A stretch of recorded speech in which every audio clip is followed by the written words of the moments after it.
Qu'est-ce que la page pourrait faire comme contenu genre grave intéressant? Bon, aujourd'hui les gars, on va parler de la maternelle, donc de ma maternelle, de toutes les anecdotes que j'ai par rapport à ça. Et quand je dis maternelle, c'est pas de ma mère, hein. Sinon, ce serait une vidéo un peu bizarre. Bref, aujourd'hui on va parler du coup de la maternelle. Donc avant l'école primaire, évidemment, il y a la maternelle. Donc c'est quand on a entre, si je dis pas de bêtises, 3 et 6 ans. Bref, la maternelle, c'est un endroit, comme le disent souvent mes parents, tu apprends surtout à te sociabiliser avec les autres. Parce que quand tu es une petite bête de cette taille, eh bien tu n'es pas dans l'optique de te sociabiliser avec les autres personnes. Regardez à peu près à quoi je ressemblais à cette époque. Ouais, j'avais des bouglettes. C'est un peu Norman, mais Norman, ouais, il est devant les maternelles. Bref, on va commencer par le commencement. Une anecdote que j'ai par rapport à la maternelle. Petite anecdote, attention à la lumière. Le premier jour de maternelle, donc c'est la nuit du premier jour, donc je suis pas stressé parce que je sais pas ce que c'est encore l'école. Je prends mon bain, mon premier bain avant de rentrer dans le système scolaire éducatif de France. Je rentre dans mon bain comme ça et je me casse le menton parce que je me casse la gueule comme ça. Donc je finis aux urgences le jour avant ma rentrée. Le petit Arsène voulait déjà ne pas aller en cours. Bon. Ouais, dans cette vidéo, on voit tous les angles de cam de mon studio, c'est bon. On va commencer par mes deux anecdotes donc, que m'ont raconté mes parents. Donc assez drôle parce que bon, mes souvenirs de la maternelle, c'est vrai qu'ils sont assez lointains, donc je me rappelle objectivement de rien, à part que j'ai fait une compote de pommes en moyenne section. Bref, en fait, quand j'étais petit, mes parents, ils m'ont vite fait lire des livres, raconter des histoires, etc. Donc je connaissais déjà les histoires. Donc quand je suis arrivé en petite section, quand ma maîtresse lisait les histoires aux enfants, moi je connaissais déjà les histoires. Donc un jour, en fait, elle raconte l'histoire de Jacques et l'haricot magique. Sauf que vous savez, les maîtresses des écoles pour les petits, elles aiment bien imager tous leurs propos parce que on est des enfants de 3 à 6 ans. Donc, on n'est pas dans le truc de lire des livres, des lettres, etc. Donc elle arrive et raconte l'histoire de Jacques et l'haricot magique. Oui, Jacques, il arrive, il jette l'haricot par terre. Là, elle jette vraiment des haricots. Qu'est-ce qu'il fait le petit Arsène? Le petit Arsène, il se met à hurler, il commence à courir dans la salle. À l'aide, ça va exploser. Genre, ça va péter le plafond et tout. Du coup, il commence à sortir, affolé vraiment de la salle. Genre, à ce ça a fait rire tous les profs et tout. Comment ils s'appelaient là, les ATSEM? Ouais, je crois. Bref, tout le personnel éducatif de cette maternelle s'est tapé une barre parce que je suis parti. Voilà, autre anecdote. Et du coup, la deuxième anecdote, elle est un peu plus courte et un peu plus marrante, je trouve. En gros, quand j'étais petit, donc avant de rentrer en maternelle, j'avais peur du grand méchant loup. Vous voyez, celui du chaperon rouge, etc., qui mange les enfants, qui les égorge, etc. Moi, j'avais peur et je le dis à mon père.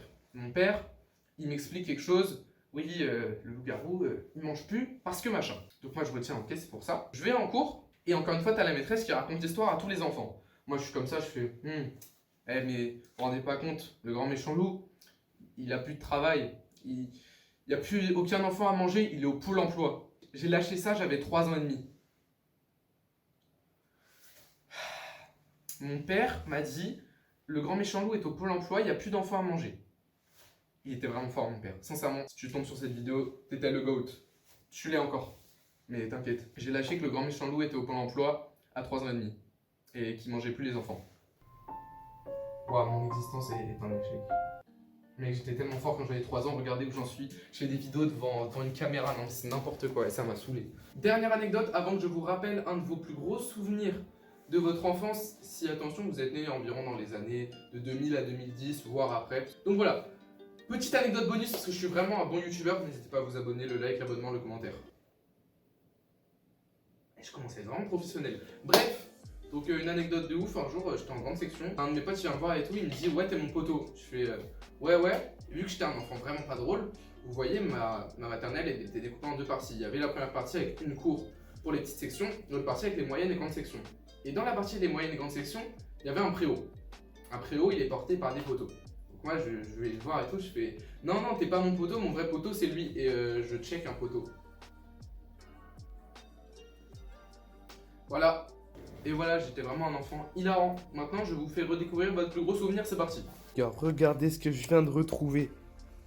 Eh les alphas, bon pour tous ceux qui ont fait les alphas en maternelle, ça vous rappelait des souvenirs. C'était pas une dinguerie, tu sais, c'était pour apprendre les mots, etc. Du coup, chaque personnage, il y avait un dessin animé et tout. Je vais t'emmener faire un voyage avec moi. C'est quoi ces grosses boules? C'était des lettres, genre ça c'est le E, tu vois. Le E. Attendez, je vais créer un truc genre grave intelligent.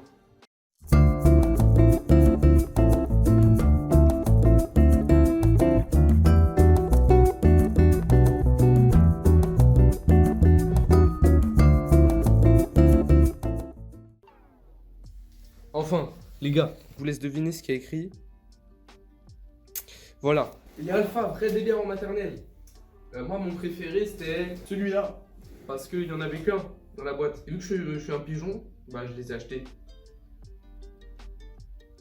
Mais c'est stylé. Moi, ça me sert souvent, hein, je pense, pour apprendre les mots. Ouais. Donc, on finit cette vidéo dans un studio à côté d'une chaudière. Peut-être pas la meilleure strat. Je vous ai dit aujourd'hui, je fais tous les plans de cam de ma maison carrément. Bon, j'espère que cette petite vidéo vous a plu. Je vais poser le jus de pomme. N'hésitez pas à vous abonner, je suis youtubeur professionnel. Je travaille presque mieux que chez Webedia. Regardez le nombre d'angles de caméra. Bref. J'espère que cette vidéo vous a plu. Si c'est le cas, n'oubliez pas de vous abonner, de lâcher un like. N'hésitez pas aussi à commenter, à me dire si ce format vous plaît. Ouais, allez voir mon Instagram aussi. Attendez, j'ai une question. Est-ce que du coup ça s'éteint? Je pense que ça s'éteint. Bref, voilà, c'était la page A+ pour une prochaine vidéo. Je vous laisse refroidir les gars. Oh non, je peux pas rester sur un flop comme ça. Bon, désolé les gars, au revoir.